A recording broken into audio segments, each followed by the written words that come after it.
Olá pessoal, meu nome é Fernando Vitti, eu sou professor de filosofia e também escritor de ficção. E hoje trago para vocês uma indicação de leitura no campo da ficção científica. Eu estou falando de uma obra de um grande escritor de ficção científica do século XX chamado Philip K. Dick. E o romance chama-se Androides Sonham com Ovelhas Elétricas? O título é esse, sensacional. Então, de Philip K. Dick, Androides Sonham com Ovelhas Elétricas? Esse romance que eu tenho aqui em mãos, numa edição da editora Aleph, de 2014, com tradução muito boa do professor Ronaldo Bessani. Eu estou trazendo essa indicação aqui por dois motivos. Um deles, esse livro, pelo que eu me lembro, a primeira edição dele em português aqui no Brasil, pelo menos, eu não sei se em Portugal, ou em Angola, ou em Moçambique, ou em Macau, houve uma outra edição em português, né?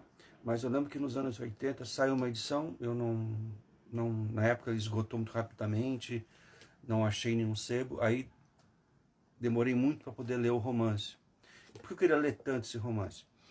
Porque há 42 anos atrás, 42 anos, eu fui ao cinema e vi um filme que marcou. Eu acho que todo mundo deve ter aquele um ou dois filmes que você viu, assistiu no cinema e foi uma experiência marcante. E o filme do qual eu estou falando é o Blade Runner, que no Brasil chamava-se Blade Runner, Caçador de Androides, dirigido pelo Ridley Scott, 1982. E foi um filme que teve um impacto muito grande para mim na época. Tanto pela proposta estética, não é? Foi acho que das chamadas distopias cinematográficas, ou seja, filmes que mostram um futuro decadente, assustador. Eu acho que disparado, Blade Runner para mim é o top, é o melhor exemplo da distopia no cinema. Toda a cenografia, a direção de arte, iluminação, figurinos, fotografia, edição, é um filme que para mim beira a perfeição. Foi de um impacto muito grande para mim esse Blade Runner. Eu era um adolescente há 42 anos atrás, em 1982. Eu fiquei tão louco com o filme que eu quis saber, né, da onde veio as ideias daquele, se era um roteiro original ou se era baseado num romance. E na época eu não prestei atenção nos letreiros, se tinha essa indicação. Aí depois eu fui assistir várias vezes no chamado home video, né, o VHS, vi várias vezes. Aí eu vi lá que era baseado no romance do Philip K. Dick, mas que o romance não tinha o mesmo nome. Aí depois eu fui ler, achei uma matéria, acho que foi na Folha ou foi no Jornal da Tarde da época, que era um romance chamado justamente Androides Sonham com Ovelhas Elétricas, e eu achei esse título impressionante, né? E eu lembro que parece que tinha o livro, tinha saído em português na época do Brasil, mas eu não achei, não tinha dinheiro, sei lá, não consegui ler. Muito tempo depois, né, eu consegui ler o romance original. E o filme permanece ainda extremamente impactante, eu diria até mesmo atual. Não necessariamente na parte tecnológica, tá? Claro que ali você já tem, ainda de maneira muito sutil, não é explicitado, não se fala abertamente sobre isso, né? Mas está lá presente, porque é um elemento fundamental da história, mas eles não chegam, por exemplo, a utilizar esse termo que eu vou citar aqui agora. Mas é um filme que já fala de inteligência artificial, ainda que eles não usem esse termo no filme. E o filme trata de uma outra questão também, que predomina mais no romance, que é a engenharia genética para reproduzir seres humanos, mas também animais, como corujas. No filme você tem uma coruja, né, que é feita mediante engenharia genética, tem uma coruja artificial. Mas também há toda uma questão, digamos assim, própria de um debate sobre quais são os limites da tecnologia e a influência dessa tecnologia sobre nós, seres humanos. E há um outro debate também no filme, que eu acho talvez o aspecto mais poético e bonito do filme, mais uma vez o filme é Blade Runner, é o fato de que no filme os seres artificiais são mais humanos que os próprios seres humanos. O filme trabalha também com essa ideia da desumanização das pessoas. A sociedade se tornou tão brutal, a natureza entrou numa decadência tão visível, assustadora, que parece que as pessoas estão perdendo o interesse, o prazer de viver. Tudo é muito automático, tem que fazer isso, eu vou lá e faço. Sabe, o personagem principal do filme, ele nem come em casa, sabe? E o filme se aprofunda nessas questões, tá?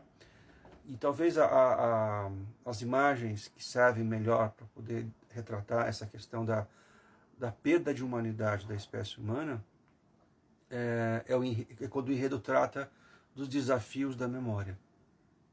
Há uma cena muito bonita no filme em que o personagem, que por sinal é interpretado pelo Harrison Ford, que é o personagem que está nesse livro, né, o Deckard, o Rick Deckard, né, ele tem um piano cheio de fotos antigas em preto e branco. E você percebe que ele não dá importância para aquelas fotos, ele não chega a interagir com aquela memória dele, da família dele. Mas os seres artificiais dão um valor imenso para fotografias. Então, mediante o tema da memória, você percebe quem é mais, quem é menos preocupado com a própria história, com a própria vivência, com as próprias experiências. E vocês sabem, né? A memória é um desafio para todos nós. Quantas memórias a gente tem que muitas vezes não são reais, ou a gente exagera, ou a gente... Quer dizer, isso vai longe.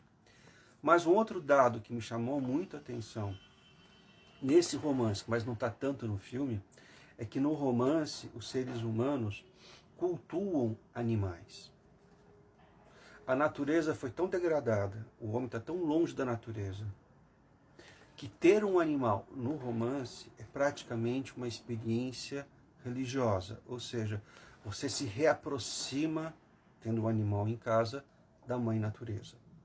Então, mais uma vez, no livro, no filme isso é muito sutil, a valorização extrema ao ponto de se construir uma nova religião, que é possuir um animal em casa. Qualquer animal.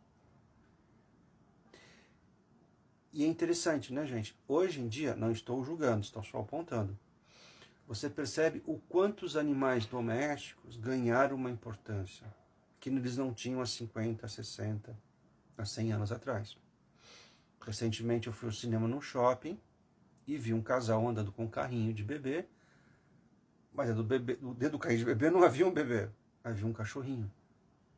Hoje em dia já existem expressões como pai e mãe de pet. Algum problema nisso? Não. Mas é interessante observar o quanto o Philip K. Dick, pelo menos, o livro é dos anos 70, né? O quanto o Philip K. Dick estava há 50 anos já prevendo, né, essa supervalorização dos animais, ao ponto de algumas pessoas quase humanizar tais pets. Então, gente, fica a indicação para vocês. De Philip K. Dick, edição da Aleph. Os androides sonham com ovelhas elétricas. Certo, gente? Valeu. E mais uma vez convido vocês a irem ao YouTube para conhecer a minha produção como ficcionista no canal no YouTube chamado Memorial das Sombras. Contos meus, dramatizados por Leandro Reines, Rosana Limpeza e Leandro Loureiro. Obrigado, gente. Até o próximo vídeo. Abraço. Se inscreve lá no nosso canal Memorial das Sombras e dá um joinha, que ajuda o Google a indicar a gente.